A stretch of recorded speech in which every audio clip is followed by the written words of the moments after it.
सोचिए एक ऐसी दुनिया की जहां सूरज का उगना भी इंसानों के खून पर निर्भर करता हो, जहां हर सुबह यह डर होता हो कि अगर आज बलि नहीं दी गई तो आसमान अंधेरे में डूब जाएगा।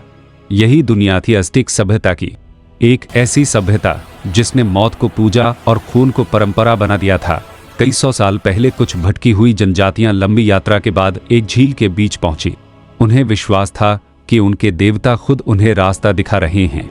जब उन्होंने झील के बीच एक द्वीप पर एक चील को कांटेदार पौधे पर बैठकर सांप खाते देखा तो उन्हें यकीन हो गया कि यही उनकी नियति है। यहीं उन्होंने अपना नगर बसाया। धीरे धीरे यह नगर एक विशाल साम्राज्य में बदल गया, बाहर से सुंदर, भीतर से भयावह। इस सभ्यता का दिल पत्थर का था और उसकी आत्मा खून से भरी हुई।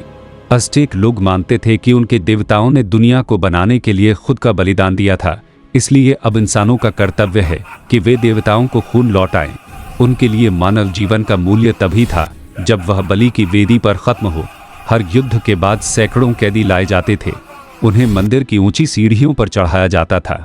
नीचे भीड़ खड़ी रहती थी, ढोल बजते थे, धुआं उठता था और फिर पुजारी नुकीले पत्थर से सीने को चीर देता था।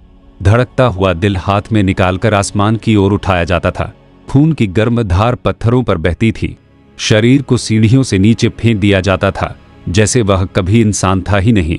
कहा जाता है कि कुछ दिनों में इतनी बलि दी जाती थी कि मंदिर की सीढ़ियां फिसलन भरी हो जाती थी।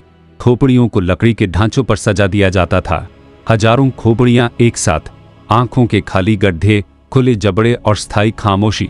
यह डर दिखाने के लिए था, यह बताने के लिए कि यहां जीवन की कोई कीमत नहीं। इस सभ्यता में बच्चे भी मौत से नहीं बचते थे। उन्हें बचपन से सिखाया जाता था कि रोना पाप है और बलिदान सौभाग्य। कुछ अनुष्ठानों में बच्चों की बलि दी जाती थी क्योंकि उनका डर और आंसू देवताओं को प्रिय माने जाते थे। माँ ने अपने बच्चों को सौंप देती थी, यह सोचकर कि वे देवताओं के पास जा रहे हैं। डर ने इस साम्राज्य को लंबे समय तक बांध कर रखा। लोग सवाल नहीं करते थे, जो सवाल करता था वह अगली बलि बन जाता था। लेकिन जिन जनजातियों पर अज़टेकों ने अत्याचार किए थे उनके दिलों में नफरत पल रही थी। वे मौका ढूंढ रहे थे।